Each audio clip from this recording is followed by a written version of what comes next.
X-Men vs. Street Fighter is the inaugural game in the Capcom Vs. series.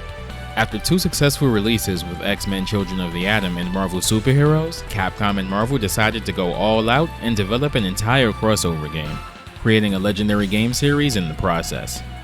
As a kid, this game blew my mind. Sure, I knew the previous games were made by the same company as Street Fighter, and I knew Akuma was a secret character in Children of the Atom, but a whole game of it? Ryu shaking Cyclops' hand? Like, is that legal? They can do that? I kind of feel like everyone with some kind of history with this game remembers their first time seeing that title screen. One of the most iconic in fighting games, if I'm being honest. X-Men vs. Street Fighter, following from the previous Marvel fighters, was one of the best looking, most frenetic 2D fighters of its time, with the speed and special effects ratcheted up significantly over Marvel Superheroes, already a spectacle itself. The stage design and details were toned down a bit from the previous Marvel games, though it was more than likely to free up memory necessary for a tag game.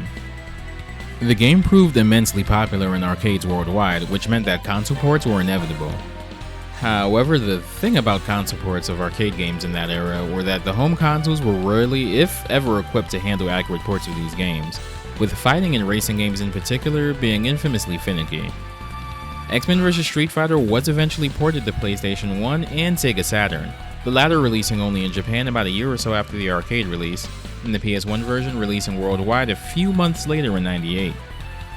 These two ports of the game are infamous for wildly different reasons, and have pretty unique things going on in each of them. People have already done comparisons about how the games look in comparison to each other and the arcade version, which are the most upfront differences, but there's some interesting stuff going on content-wise as well. So without further ado, let's take a look into the console ports of X-Men vs. Street Fighter.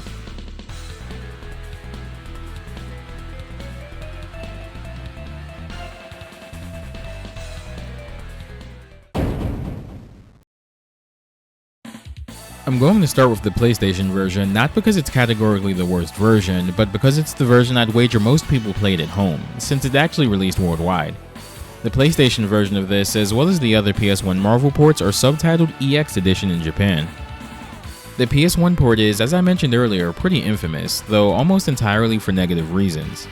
For one, the game's flagship feature, Tag Team Fighting, had to actually be mostly cut from the game, as the PlayStation just didn't have enough RAM to support that feature. Fights instead play out in a round-based fashion similar to Street Fighter. Little fun fact here, the round start visual assets here are actually reused from Marvel Superheroes. The game has an entirely new intro sequence on PS1, seemingly visually inspired by the one used for Marvel Superheroes vs. Street Fighter, which came out the previous year in the arcades. You still choose a partner character, but their function is mostly limited to variable counters and dual hyper combos, which are still retained from the arcade game.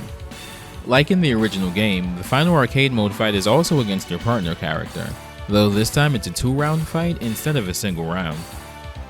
Between the loading and the round system, this slower cadence makes the arcade ladder take quite a bit longer than it does in any other version of the game. To compensate, meter gain does seem to be boosted in this version of the game, probably so you can use the partner functions more often. All of the characters in the arcade version are present and accounted for, though their animation quality's been reduced drastically. Compare Storm's idle animation here to the arcade version.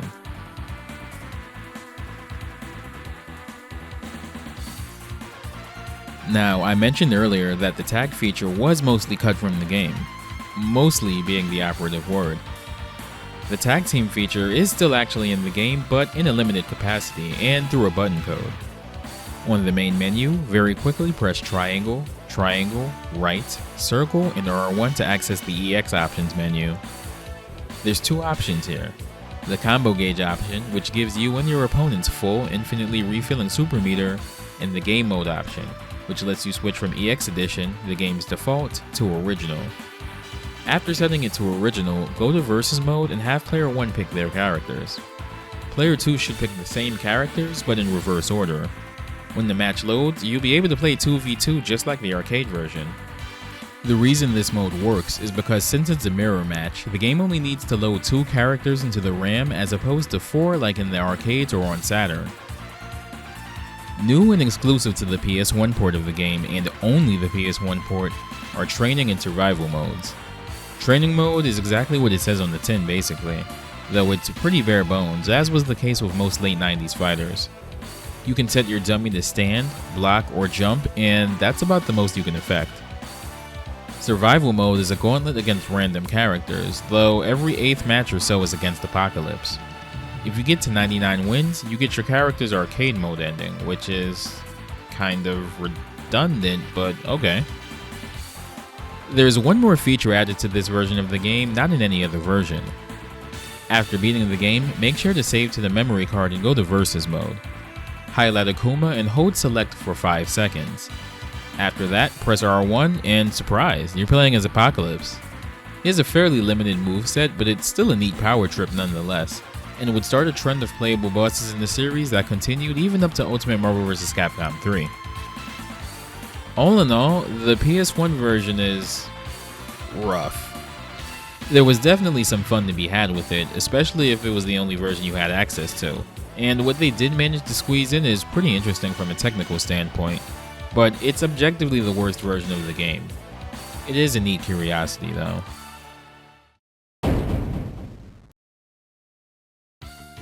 On the flip side here, we have the Sega Saturn port of X-Men vs. Street Fighter. This port is notable for a few reasons. It was the first Sega Saturn game that utilized the 4MB RAM expansion.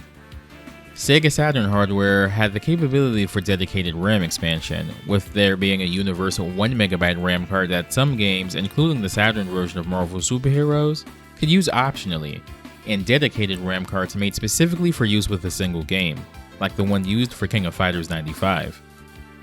The 4MB RAM card was bundled with X-Men vs. Street Fighter and is generally the reason the Saturn version of the game ended up as good as it did. While the Saturn version isn't quite 100% arcade perfect, it comes close enough in all of the ways that matter.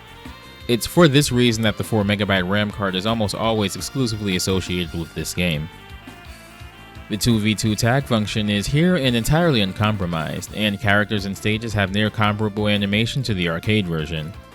There is still a few small cutbacks here and there in those regards, but by and large, it comes astonishingly close to the arcade version. The biggest visual compromise was in terms of resolution. Because the Saturn's resolution was lower than that of the arcade game, they had to tweak the in-game heads-up display on Saturn, moving the character portraits to just below the life bars. This was a compromise that the Saturn ports of Children of the Atom and Marvel Superheroes made as well, though you do have the option to display the portraits as they are in the arcade version, though they'll be just out of the display range of the screen. Speaking of options, the Saturn version doesn't have any extra modes outside of arcade and versus mode, but it makes up for that in terms of unlockable options. One weird but kind of useful option is the hidden sharp sound effects option, which is toggled by highlighting the audio option in the options menu and pressing L. All sound effects in the game will play much more clearly and crisper. Not sure why this is a hidden option, but sure.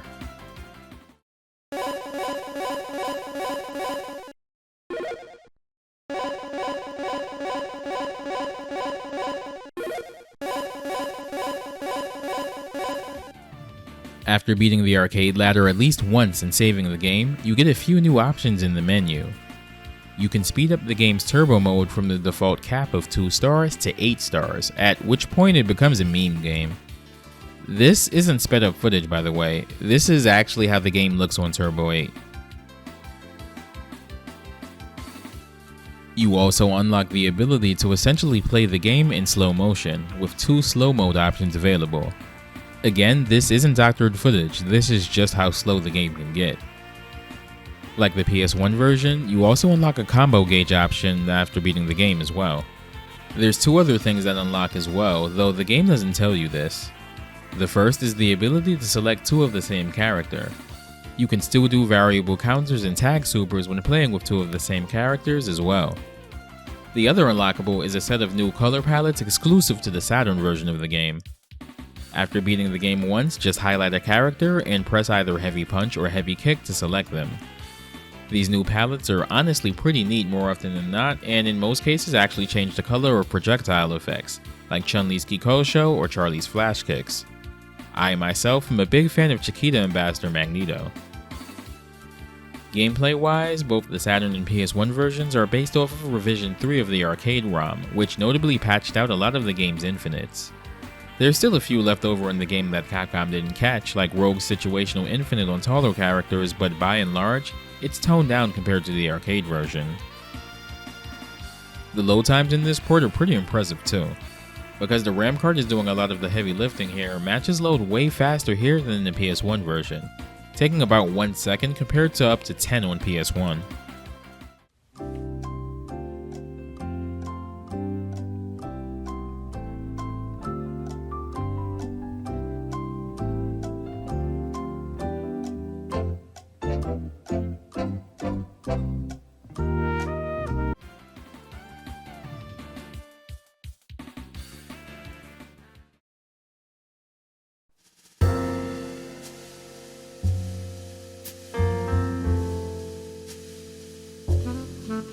You know, it's kind of sad that for being one of the best, most prolific fighting game series of all time, you really have to do a ton of legwork just to track the series down.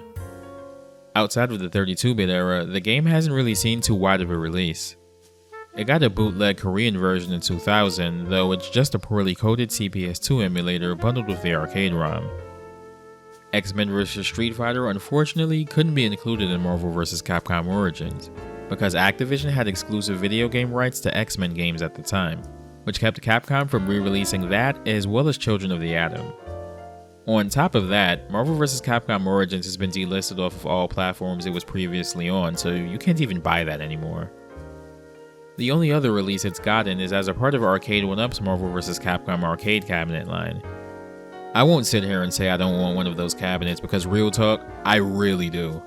But it's also far from ideal and shouldn't be the only way these games can be reasonably enjoyed legally.